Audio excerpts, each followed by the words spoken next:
Greenville was once a quiet, almost forgotten town nestled between rolling hills and dense forests. Its most notable feature was a grand temple that stood at its center, a place of worship and community gatherings.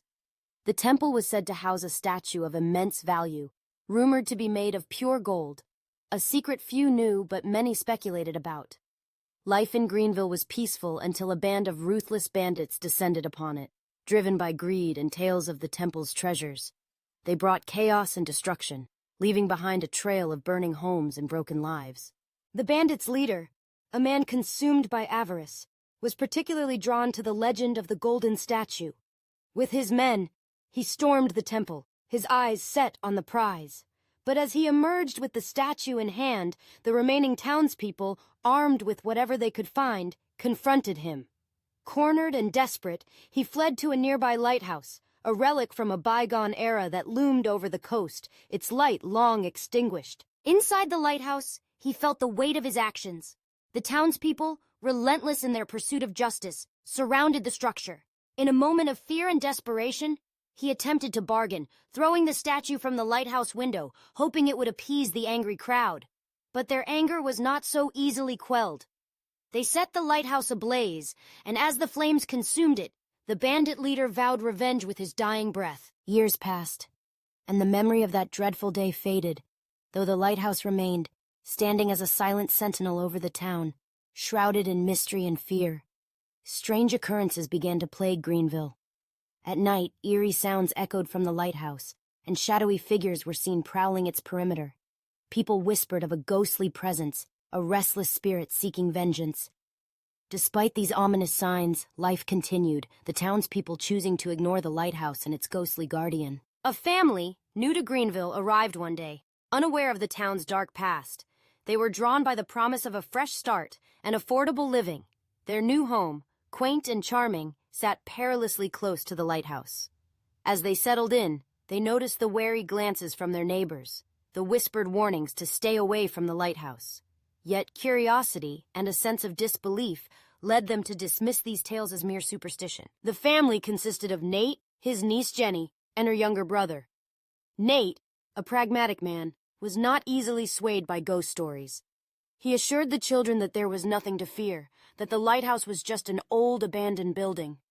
But as night fell, the air grew heavy with an unsettling presence, and the children's fears were not so easily dispelled. One evening, as the family gathered for dinner, a knock at the door interrupted them. A strange man, dressed in black, stood on their doorstep, his eyes gleaming with an unsettling intensity. He warned them of the lighthouse, his voice low and foreboding, before vanishing into the night.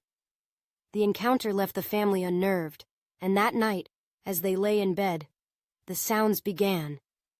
A low, mournful wail carried on the wind, punctuated by the distant crash of waves against the shore. Determined to uncover the truth, Nate decided to visit the lighthouse.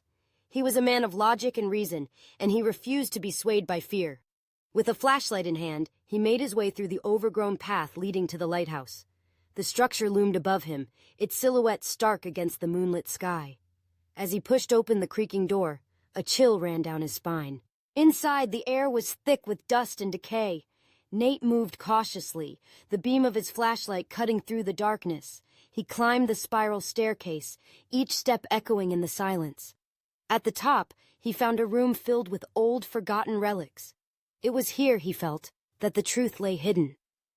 As he sifted through the debris, he stumbled upon a journal, its pages yellowed with age. The journal belonged to the bandit leader, and as Nate read, the story unfolded. It spoke of greed and regret, of a man driven to madness by his own avarice. The final entry was a chilling promise of revenge, a vow to haunt the town that had wronged him. Nate felt a shiver of fear, but also a deep sadness for the tormented soul trapped in this place. Realizing the gravity of the situation, Nate knew he had to act. He returned home, determined to protect his family and the town from the ghostly presence. But the spirit of the bandit was not easily appeased. That night, the lighthouse glowed with an unnatural light, and the town was engulfed in a storm of supernatural fury. The townspeople, finally acknowledging the haunting, gathered at the lighthouse, led by Nate. Together they faced the spirit, offering forgiveness and understanding, a chance for redemption. As dawn broke, the spirit of the bandit finally found peace, his vow of revenge forgotten in the light of forgiveness. Greenville was free at last. The shadow of the past lifted. The lighthouse, once a symbol of fear, became a beacon of hope and renewal. The town, united in their shared experience, emerged stronger, their bonds forged in the fires of adversity. And as the sun rose over Greenville, the town began to heal, its future bright and unburdened by the ghosts of its past.